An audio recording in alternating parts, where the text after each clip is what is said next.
The way I describe my work is style, craft, and joy. So I think you'll see that. I think you'll see, I hope, a lot of really stylish, chic stuff. Nice. You know, furniture, lighting, rugs. At Jonathan Adler's new Dallas boutique, you can expect to see all the things that make up a classic Adler piece. Craft is essential to me because I started out as a potter, and everything I do is founded in the idea of impeccable craftsmanship. So what was it about Dallas that made you want to open a boutique here? Honestly, I always loved Dallas. I had a lot of friends from here who are really involved in the art world and sort of creativity, and it's about style and glamour, and felt natural. When you look at a space, is it the space or the person that influences what you do with it? That is such a good question. I mean, I feel like as a decorator, my job is to make a space as good as it can be, obviously, but also I really start with the person. I want to create a space that reflects who they are, and hopefully make them,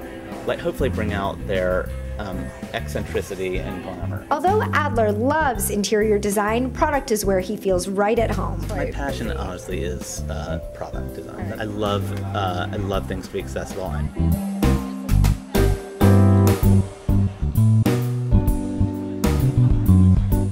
When asked, Adler told me he gets his inspiration from several different places. This pot, I was at somebody's house, like this sort of very fancy Upper East Side kind of beige house, but they had these Austrian pouf drapes in the windows that, you know, like those big puddling things. And I looked at it and I thought, that'd be an incredible pot. So that became, you know, this was inspired by a drape. So. Although extremely passionate, Adler joked with me about the downside that can accompany his work. I was a production potter for years, so it's not as it ain't fun. You're like, I'm not like, make like 50 bucks. Let me get into this. It ain't goes. Something like this, if I have the idea for it, then the act of making it can be like, all right, how many more of these bloody things do we have to carve into the thing? But sometimes I love it. It depends. It depends. I asked Adler his advice to those of us who are unsure of how to start the redecorating process. It is easy to get totally paralyzed, but the truth is, it's a matter of just starting. People's bookshelves are a perfect microcosm of their decorating problems. They rearrange them, throw in a couple tchotchkes, hang a painting in front of it.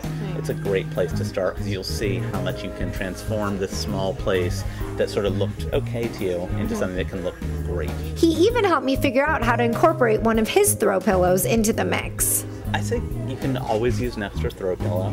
I offer a whole range of things from, needlepoint to this is like chain stitch. A lot of craft-based stuff. There's a country song, I'm trying to remember what it is, but it's basically in which the dude is saying how happy he is to have his wife, but if he didn't, there'd be he'd have a lot, less. His house would be a mess. He wouldn't have any throw pillows on the bed. See? One thing is for sure, Jonathan Adler isn't slowing down anytime soon. I make so much stuff and I love it, and the main reason I've continued to grow my business is because the bigger my business gets, the more I get to make whatever I want. And I love that. So sort of can't imagine what's next, and yet have a million things cooking. At the Jonathan Adler Boutique, this is Priya for DFW Style Daily.